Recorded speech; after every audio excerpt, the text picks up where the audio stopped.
अब बोल भला, तब भी सोना और माटी में मुझे अंतर समझ में नहीं आता था। आज भी दोनों में कोई अंतर नहीं दिखता, मगर यह बुद्धू पागल हुए जा रहा है कि ठाकुर सोना है। अब बोल भला, कौन सा तर्क हिला सकता है इस आस्था को? मगर आस्था के बिना कुछ हाथ भी तो नहीं लगता मास्टर। क्यों? अपनी जननी के विश्वास को मैं बदल ही नहीं पाया। इस तरह छापे रहती थी और कड़ी पहरेदारी करती रहती थी कि कोई उसके सोना को चुरा न ले। गांव की एक पक्व महिला ने अपनी लोक बुद्धि से मां को समझाया था कि एक दिन, बामुनी मां, बेटे पर इतनी निगरानी रखना ठीक नहीं है, बाल खिल्ले का रस सूख जाता है।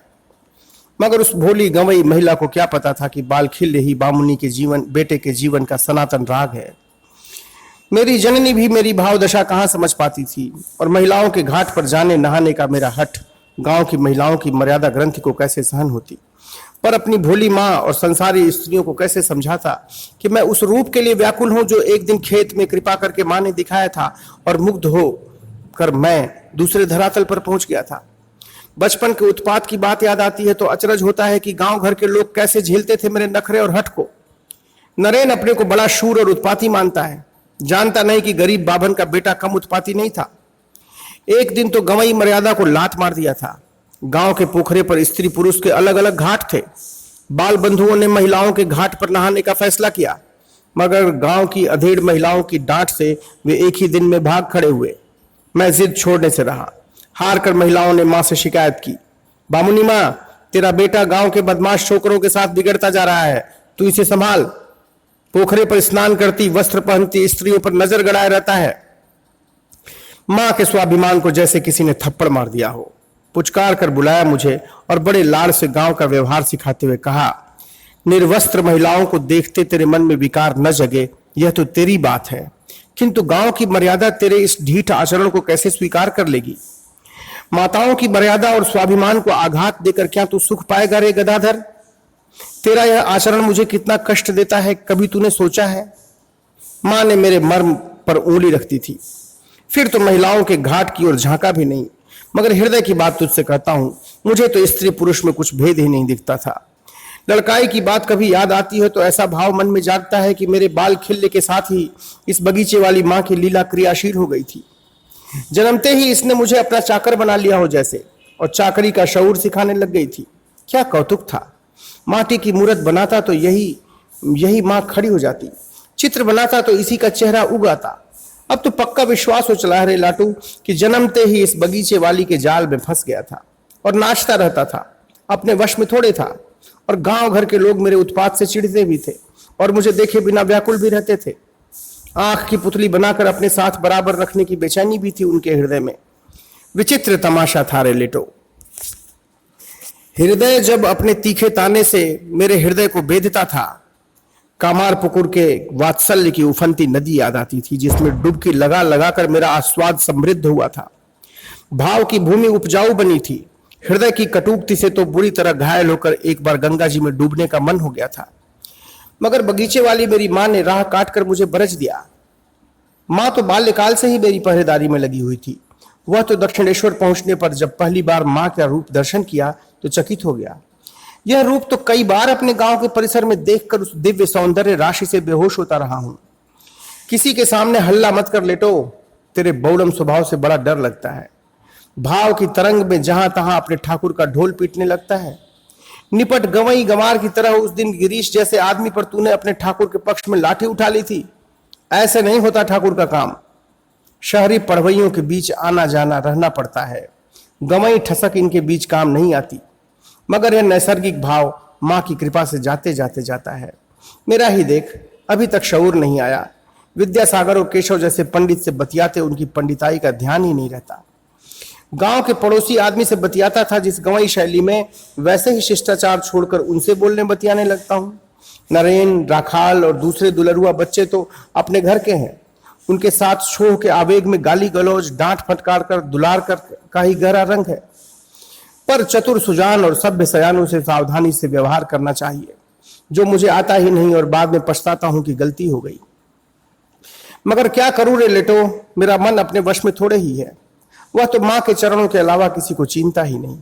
वह जैसे नचाती है नाचता रहता हूं। गांव में हल्ला हुआ था कि बाभन के घर सोने का बेटा हुआ है, मगर मां की लीला देख मेरा सारा आचरण लड़कियों जैसा, उन्हीं के बीच उठना बैठना, उन्हीं से बोलना बतियाना, उन्हीं की तरह साड़ी पहनकर पानी की कलशी कंधे पर रखकर महिलाओं की चाल में धीरे धीरे सौंदर्य का छंद रचते चलना।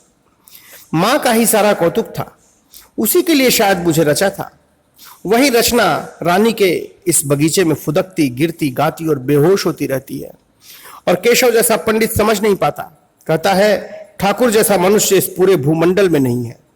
ब्रह्म आचार्य है, विलायती भाषा में भाषण देता है तो बड़े बड़ों का पानी उतर जाता है, मगर साधारण सी बात नहीं समझ पाता कि इस गरीब बाभन की, जो रानी के अन्न से जी पल रहा है, कुछ भी अपनी बिसात नहीं है। मां की विभूति को वह मेरी मानता है और उसकी मूर्ता पर बड़ी हंसी आती है रे लेटो, पर संकोचवश कह नहीं पाता कि तू प्रचंड मूर्ख है। मानती रहे सारी दुनिया तुझे पंडित, जैसे तू ठाकुर के नाम पर चहकने चिल्लाने लगता है। केशव ने भी सारी दुनिया में मेरे नाम का ढोल पीट दिया है और उसके हल्ला ने बगीचे में जो भीड़ खड़ी कर दी पंडितों की।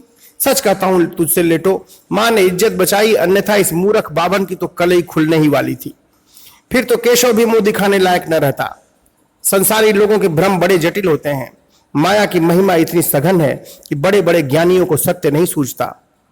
कृष्ण सखा उद्धव की कथा एक दिन तुझे सुनाई थी। गंवार गोपियां जिस सत्य के साथ दिन रात लीला रत थीं, वह उद्धव को सूझ ही नहीं रहा था, हाजरा की तरह। मगर तुझे और तेरी आस्था को देखकर अपने गांव के स्त्री पुरुष बरबस याद आता जाते हैं। कितनी निश्चलता और कितना मोहक भुलापन, मैं तो मुग्ध हो जाता था। मेरी राशि महिलाओं से ही मिलती थी, उन्हीं से मिलना जुलना बतियाना, उन्हीं के बीच कीर्तन कौतुक करते रहना, और वे भी खूब थी। मुझे राधा और राधा बांधवी ललिता की भूमिका में सजा बजा कर उतारती थी और मेरी अभिनय लीला से मुग्ध हो जाती थी। लाहाबाड़ी की लड़की प्रसन्नमयी को तो मेरे भीतर बाल गोपाल के दर्शन होते थे।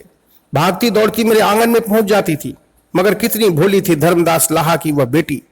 मां से कहने लगी एक दिन, बामुनी मां, तेरी कोख से कामार पुकुर के सौभाग्य रूप में बाल गोपाल जन्मा है। मां तो प्रसन्नमयी की बात सुनकर अगरा कर खिल उठी थी, मगर मैं मन ही मन उसकी सरलता की बात सोचकर हंस पड़ा था। और अपनी मां की सरलता की बात तुझे क्या बताऊं रे लेटो।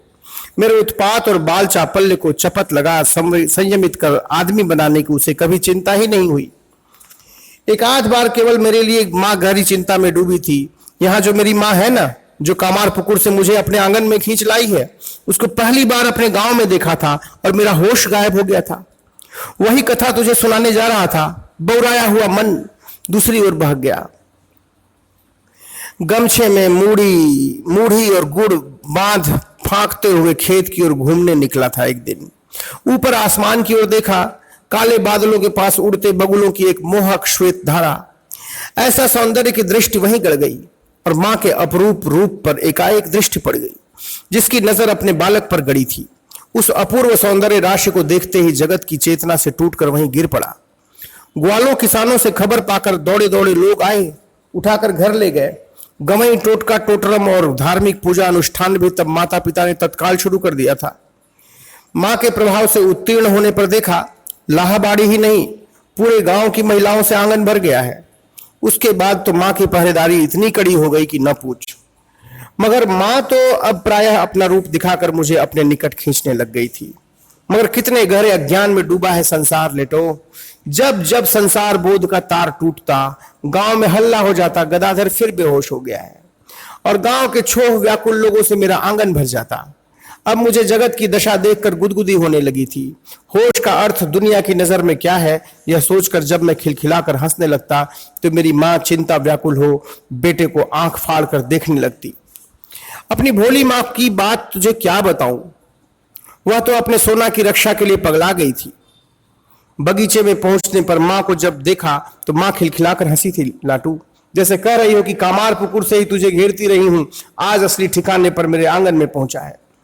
मेरी भोली जननी मां के संविधान को कैसे समझती, मेरी भोली जननी मां के संविधान को कैसे समझती। वह तो मेरी कल्याण कामना से बौरा उठी थी। एक बार और उसकी वत्सलता बेचैन हो उठी थी जब उसने पूरी धाम के यात्री साधुओं की सेवा में मुझे गांव की धर्मशाला में पड़े रहते देखा था। डर गई थी कि बेटा गया हाथ से। एक बाबा जी ने बहुत समझाया बुझाया, तब उसकी जान में जान आई। क्या बताऊं रे लेटो, मेरे कौतुकी स्वभाव के चलते एक बार तो बहुत बड़ा अनर्थ होते होते बचा। वैरागी साधु के वेश में सजकर पूरी देह में भभूत पोते जब मां के पास पहुंचा, वह तो देखते ही सूख गई, जैसे निष्प्राण हो गई हो। सहज रूप धरकर जब उसे अपने कौतुक की बात समझाई तब संभली। मातृहत्या का पाप लगते लगते बेचारे लाटू, मां को कुछ हो जाता तो तालाब में डूब मरने के सिवा कोई दूसरा रास्ता न बचता मेरे लिए। मगर रहस्य की बात केवल तुझको बताता हूं।